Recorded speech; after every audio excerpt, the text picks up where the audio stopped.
Scars over here with Janie McKirgan. Good morning. Good morning. It's good to have you with us here today. You know, on our morning program, America in the Morning, that ends right at 6 o'clock before we come on the air, they were talking about anniversaries, this date in history. One of those was the fact that on this date, 80 years ago, Mr. Smith Goes to Washington debuted. That's correct. This is the premiere date. It is. You, of course, with the Jimmy Stewart Museum, you're celebrating that tonight. We are tonight. We are having a special evening showing of Mr. Smith Goes to Washington at 7 p.m. It's in our vintage 50-seat theater. It's only $5, and we have Senator Joe Pittman, who is going to introduce the film. So please come up and see this iconic film. It's rated in the top 10 movies by AFI, and it's just a really still resonates today as far as that goes. And what a cool fact is that they never mention any political party in the movie. Yeah. Never mention Republicans or Democrats. It's just about the everyday man fighting against corruption in Washington. So Mr. Pittman goes to Harrisburg. Yep. And then he comes back to Indiana and tells us about Mr. Smith going to Washington. Absolutely. I gave him a copy of the movie to rewatch, so it'll be good. It'll be a fun night, and I hope a lot of people show up. Yeah. For folks who don't know, there are a lot of shows in that theater, aren't there? There are, and we have movies. Every week we switch our movies, and this month is Hitchcock Film Month. Wow. And Jimmy Stewart made 4 films with Alfred Hitchcock, and so it's just a great month. We said, why not put them all in October around Halloween? And so we still have Rope and Rear Window and Vertigo coming up. So Rope is this week, and then the next week is Rear Window and Vertigo. So if you haven't seen them, come on in. Admission includes your movies. So it's 1 p.m. every day and Saturday and Sunday as well. Yeah, wonderful. Absolutely wonderful. And that really sounds like a kick tonight. Yeah, I'm looking forward to it. I think it'll be really fun. It'll be fun to rewatch it. Yeah, fun. Now, how many people you say fit in that theater? 50 seats. So it's an old vintage theater, but it's great sound, and the first 50 get a seat. So we hope you show up. We'll be open at 6:30, so you can come on in and spook around. Yeah, that's wonderful. That's just one thing going on at the Jimmy Stewart Museum. It is. We have a lot going on. At Veterans Day this year, vets are always free on Veterans Day, so you can get in the museum at no charge whatsoever. And after the parade and all the festivities downtown, we've invited Dr. David Truby, who did an article about Jimmy Stewart's secret bombing mission over Vietnam. Everyone knows about his World War II heroics, but this was a one-time thing, a little harrowing. They almost had to eject on landing. It's a great story. It was in the Gazette, also in Aviation Today magazine, and we have a whole box of those magazines, so anybody who comes, first come, first serve, gets a copy of the magazine, and Dr. Truby will talk about it, and you can have him sign it if you'd like. All right, so when is that event? That is on Veterans Day, November 11th. Okay. At what time? We're just as soon as we're trying to nail down the time. It's after the parade, and I think there's a luncheon, so it's early afternoon. So we'll be posting that. All right, wonderful. Yeah, and what a great article that was. Yeah, it was fascinating. Yeah. And it sort of gives you an idea of the kind of guy that Jimmy Stewart was, that, not the public Jimmy Stewart. Absolutely. And he was going there just to rouse troop morale. But he was the one who said, I want to go on a mission. I want to see how they're doing it in this war and how things are doing, experience it. So it was great. Took some courage, after reading that book that came out about his World War II experiences the year before and talking with the author of that. That was no small thing for him to get back up there and take that run. Not at all. And he did suffer a little bit from PTSD. I can say that this morning. It wasn't called that. It was called shell shock. They had different names of it back then. But a lot of people didn't know that. And when you see his first movie he made after the war was It's a Wonderful Life, and you see his stress, that was real. That was post-war. We've got a lot of fun facts behind the scenes, and he really struggled. Yeah. And a lot of people didn't know that. Yeah. In fact, when the wall was here for the Vietnam Wall, the wall that heals. The wall that heals, his stepson was on the wall. Yeah. He actually died in Vietnam War, but he was still there when Jimmy was over there and died, I think, a few months after that. Yeah.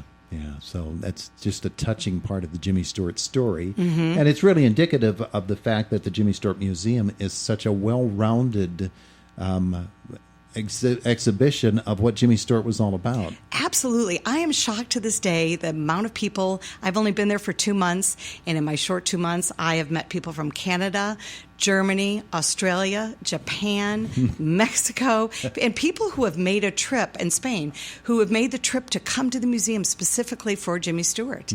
And you think they're all going to be older people, but I just had people yesterday from Australia that were in their 20s. Oh, yeah. Young kids in their 20s. Wow. Yeah.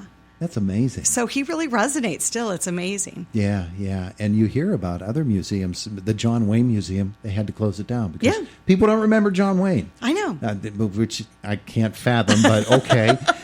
He still finishes way up there in the rankings of all-time movie stars. Absolutely. But Jimmy Stewart is there and continues to live on in the hearts of so many. I think it helps. One, he's got his World War II career. We have a lot of vets who come and want to see all about that. So he was multifaceted. He wasn't just a movie star. But also I think it helps with the It's a Wonderful Life that's played every Christmas. Yeah, that's an iconic movie. It's not going away anytime soon, and they play it round the clock on movie channels. So. Yeah. Three Godfathers plays, but we don't think of it at Christmas time. Absolutely. We certainly do think of It's a Wonderful Life, and not just at Christmas time. So speaking of which, you've got plans going all the way through the holiday season. We do.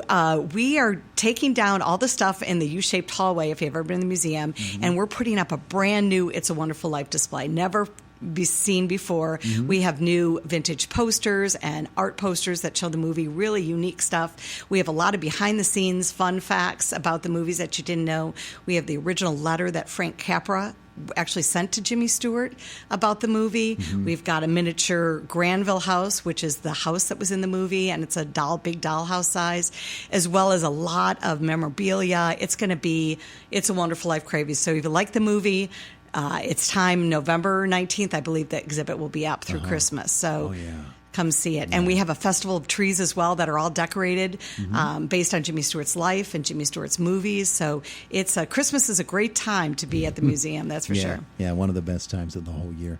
What else do you have on the agenda for the coming months? We have, as well during Christmas, we have It's a Wonderful Life playing every day through the whole month of the end of November through December at 1 o'clock. So if you can't find it on TV, you can come see it at the museum.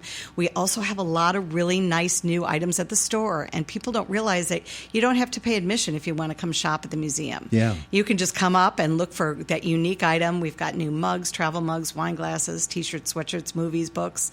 It's a great little item to take home or send to somebody away, or a teacher gift or a stocking stuffer. So think about us and come on up and shop if you don't have time to see the museum. The ornaments. I mean, the ornaments are wonderful. Oh, lots of ornaments, yes. So we've got a lot of options there. So I hope people think of us when they come, because you can just pop in. And you have been at the museum, what'd you say, 2 months? 2 months. Is that all? That's all. My goodness. It feels like longer.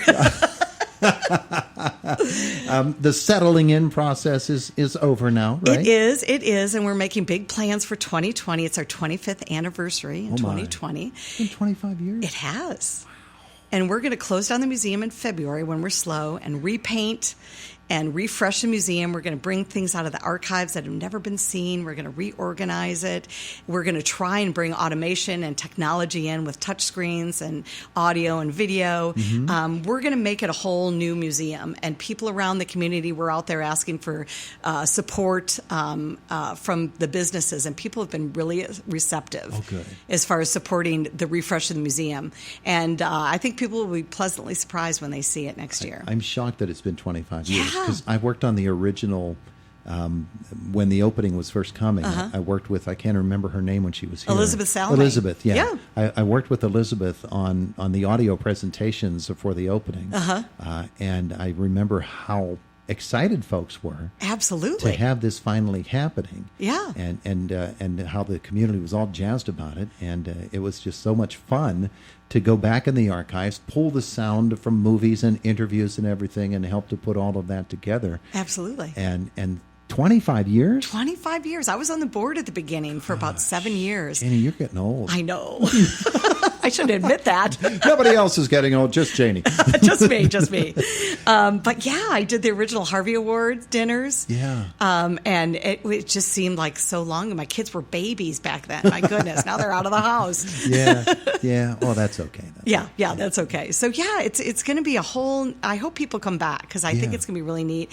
With Mike Clark from WTAE on the board, it's going to bring hopefully more people from Pittsburgh to come in and see it. Sure. So yeah, it's an exciting time around the museum. I think one of the interesting things is we do rightly focus on bringing people in from outside the region to see the Jimmy Stewart Museum, and it's a challenge, but it's something that is always rewarding for them and for us when they come. But for people around the immediate neighborhood, Yeah. Of Indiana County to get over to the museum more than once or twice in a couple of years. I mean, just to visit to see what's new at the museum, because there always is something new. There always is. And I plan to put in, when I redo the museum, a rotating exhibit hall. So that will always change. It'll either be stuff from our archives that haven't been out for a while or people haven't seen, or we're going to start exchanging exhibits from other museums, movie star museums. So there'll hopefully always be a reason to come back in the door. Fun. That'll be fun. And you are going to come back regularly. I demand it. I would love to. Anytime there's something new opening at the Jimmy Stewart Museum, I demand that you walk across the street and come visit with us. It's not a far walk, so I'd be honored. That'd be terrific. Great. Wonderful. Okay, things folks need to know for the immediate future. Tonight is Mr. Smith Goes to Washington, 7 o'clock at the museum. Doors open at 6:30. Please come in. Hitchcock all October. On Veterans Day, we've got a speaker after the parade. And then It's a Wonderful Life all Christmas. There you go. Great. Janie, thanks so much. Thank Website you, is www.jimmy.org. for all the information you need to know about it. It is the voice of Indiana County, WCCS, AM 1160, 101.1 FM. 25 years. Can't fathom that.